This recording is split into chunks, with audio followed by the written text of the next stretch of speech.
Bonjour, aujourd'hui je vais partager avec vous une vidéo qui me trotte dans la tête depuis une dizaine de jours et que je ne savais pas très bien comment aborder parce qu'elle touche un sujet un peu différent de celui que je traite d'habitude sur cette chaîne qui consiste jusqu'à présent à vous montrer, vous donner des astuces en fait pour apprendre à réparer vos fauteuils, enfin des bricolages et des choses comme ça. Et en fait, cette vidéo, elle vient d'une réflexion que j'ai eue et de l'observation que j'ai eue du nombre des gens qui viennent dans mes cours et de la transformation qui s'opère dans leur esprit en apprenant à réparer les fauteuils. Alors j'ai réfléchi à cette chose qui est arrivée, en fait, à ce que j'ai pu observer sur le comportement de mes élèves, sur est-ce que ce comportement avait eu aussi lieu sur moi quand j'ai appris mon métier.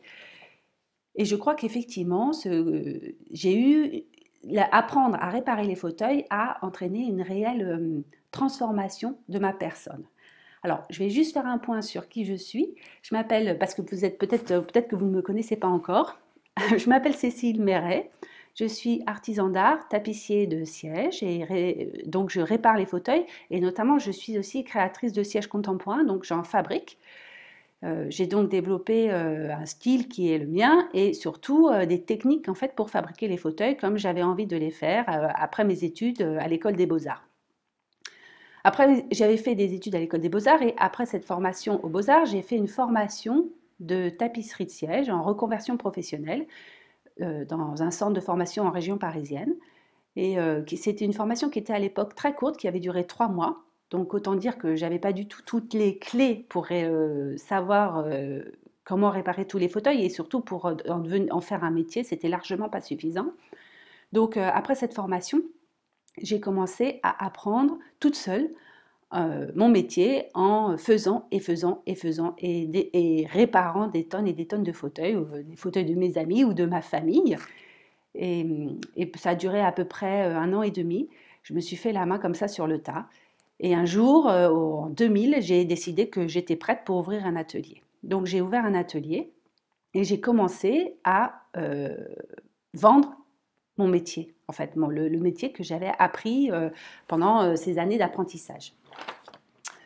Et c'est là qu'a commencé en fait une nouvelle aventure parce que je me suis retrouvée avec des choses, avec des clients et donc il a fallu répondre à leurs demandes et que tout le monde soit satisfait, eux comme moi. Donc ça a été hyper difficile. Il y a eu des moments de grand doute, des moments où il a fallu que je sois très patiente pour arriver à l'objectif et donc rendre un travail qui était correct et bien fait. J'ai fait des erreurs. Je me suis parfois plantée avec des clients, donc ça a été des grosses remises en question. Mais je me suis toujours accrochée parce que j'avais qu'un seul but dans la vie, c'était que je voulais pas être salariée, je voulais être à mon compte, je voulais être libre de mon emploi du temps. Et donc pour ça, il fallait absolument que je sois, que je tienne bon dans cet atelier. Alors en fait, je pense que j'avais ce qu'on pourrait appeler une vision sur la manière dont je voyais les choses. C'est-à-dire que je voyais la vie comme une éternelle possibilité en fait d'être libre et de créer des choses et si on s'accroche à son objectif en fait. Tous les jours dans mon atelier, il fallait que je me retrouvais face à moi-même et face au fauteuil qu'on m'avait confié ou face aux créations que je voulais mettre en œuvre et que je voulais réaliser. Et donc, il fallait que j'invente des nouvelles manières de faire qui étaient adaptées à ma force physique, à ma compréhension intellectuelle de la fabrication des choses. Et j'ai découvert en fait une relation très particulière avec la matière et le fait de travailler le crin, les cordes, les toiles pour faire mon métier. En fait, je pense que j'ai commencé à découvrir ce que c'était que la vie. Et, euh, et ça, c'est parce que je peux aujourd'hui dire ça, que j'ai finalement découvert ce que c'était la vie, parce que j'ai compris ça avec les élèves que j'ai actuellement. Il s'est avéré qu'à une période, il y a à peu près 14 ans, j'ai eu l'occasion de donner des cours dans le centre de formation où j'avais été moi-même formée. Donc j'ai passé 12 mois à donner des cours de réfection de fauteuil et à former des gens qui étaient en reconversion professionnelle pour devenir tapissier. Et là, j'ai découvert que j'aimais beaucoup transmettre ce que j'avais appris moi-même, que j'aimais beaucoup transmettre les astuces que j'avais inventées et mises au point pour réussir à faire les fauteuils correctement. Et donc j'ai ouvert un peu plus tard euh, l'école itinérante de tapisserie de siège, que j'ai appelée Mon Beau Fauteuil, et dans laquelle j'accueille des gens pour apprendre à réparer les fauteuils. Alors, quand j'ai commencé à donner des cours, j'ai cru vraiment que l'objectif de cette école itinérante, c'était juste de compléter mes revenus en faisant des cours de réfection de fauteuil.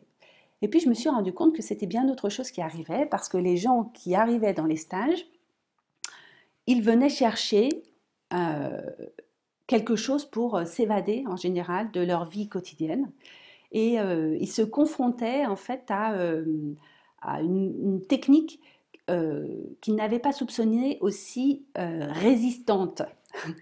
En fait, quand vous faites des fauteuils, vous vous retrouvez face à une technique qui est assez difficile, contrairement à ce qu'on croit, et vous êtes obligé de vous battre pour arriver à votre objectif.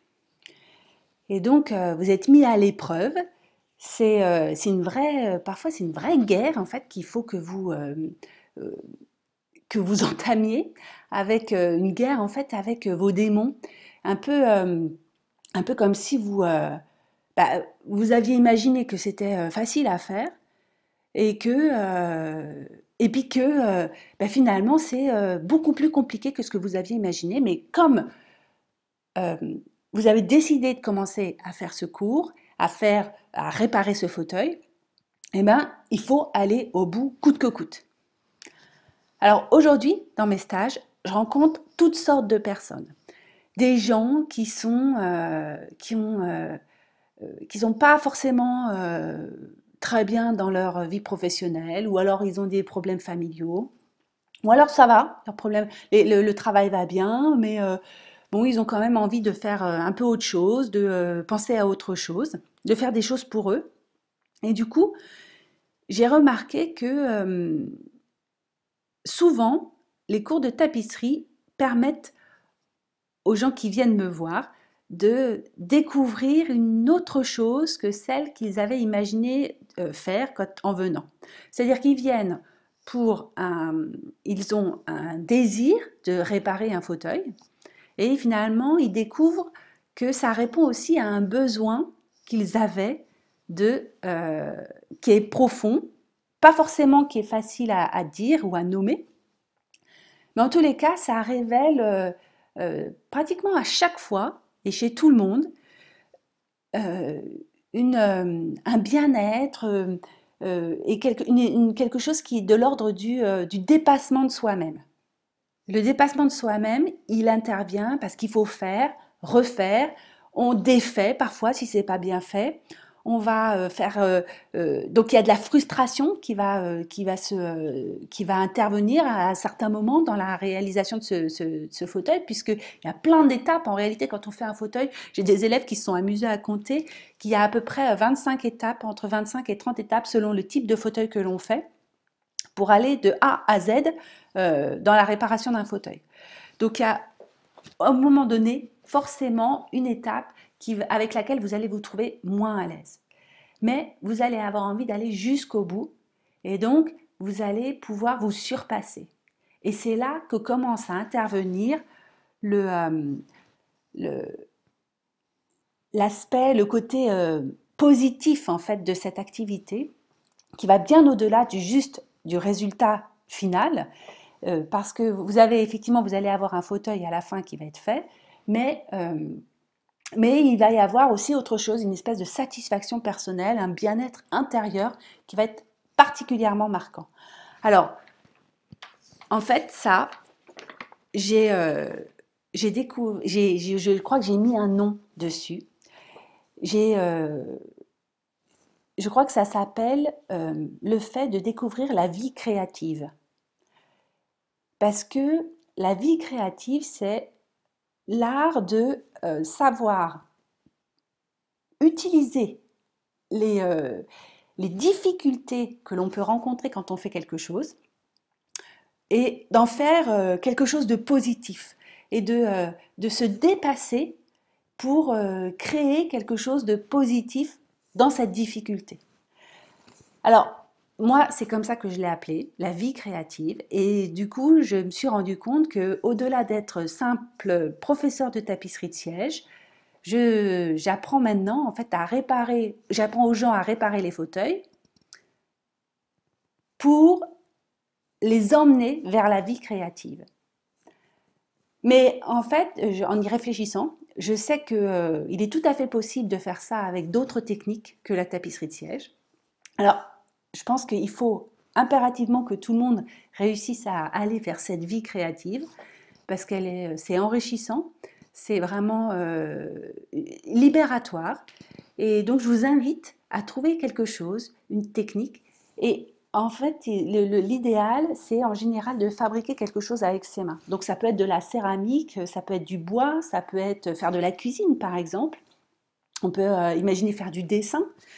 Mais si vous trouvez une technique qui vous résiste, eh bien c'est là que vous allez pouvoir dépasser vos limites et que vous allez entrer dans une nouvelle vie et que vous allez créer une nouvelle vie en fait, un nouvel espace pour vous épanouir. Il y a toutes sortes de possibilités pour s'épanouir. Vous pouvez lire des livres, vous pouvez aller voir des expos, vous pouvez aller au cinéma, vous pouvez aller au café avec des copains. Vous pouvez rencontrer des gens, mais le fait de fabriquer quelque chose avec vos mains et de vous confronter à la matière, aux diverses matières qui nous entourent, va vous certainement vous mettre le doigt sur quelque chose de très singulier qui est le fait que la matière, elle vit aussi et elle réagit. Quand vous lui faites quelque chose, elle va réagir. Et que ce n'est pas un morceau de bois, ce n'est pas quelque chose d'inerte. Une corde, ce n'est pas quelque chose d'inerte, c'est quelque chose qui va vous résister quand vous allez lui demander d'avoir telle ou telle force. Le travail de la matière, c'est quelque chose de très singulier. C'est très différent que juste de lire un livre, que le travail intellectuel ou le fait de rencontrer des amis, toutes ces activités qui peuvent être très enrichissantes. Le travail de la matière, c'est vraiment réaliser à quel point la matière peut vous résister et peut ne pas vous obéir. Et quand vous voulez qu'un morceau de bois devienne chaise, eh ben, il va falloir que vous donniez beaucoup de vous-même pour que ça arrive et pour que ce morceau de bois, il devienne complaisant et qu'il soit d'accord en fait avec vous. Il va falloir que vous composiez avec lui pour qu'il devienne chaise. En tapisserie, c'est pareil. Avec la terre, c'est exactement la même chose. Donc, je vous invite sérieusement à faire une activité manuelle et une activité dans laquelle vous allez vous confronter à la matière pour créer cette relation vivante en fait dans votre quotidien. Alors, comment faire? C'est simple. Vous cherchez un cours. Près de chez vous, il y a forcément une activité qui va vous intéresser. Et donc, je vous encourage à le faire.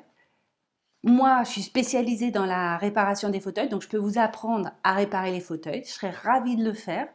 Vous pouvez commencer à regarder les vidéos que je mets sur cette chaîne.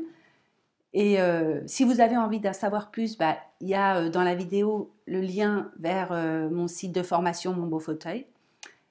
Je vous souhaite tout le meilleur pour la découverte en fait de la vie créative. Mais quoi qu'il en soit, ce que je voulais partager avec vous aujourd'hui, c'est ça, c'est que je vous invite sérieusement à réfléchir à quelque chose qui va vous permettre de créer le plaisir dans votre vie.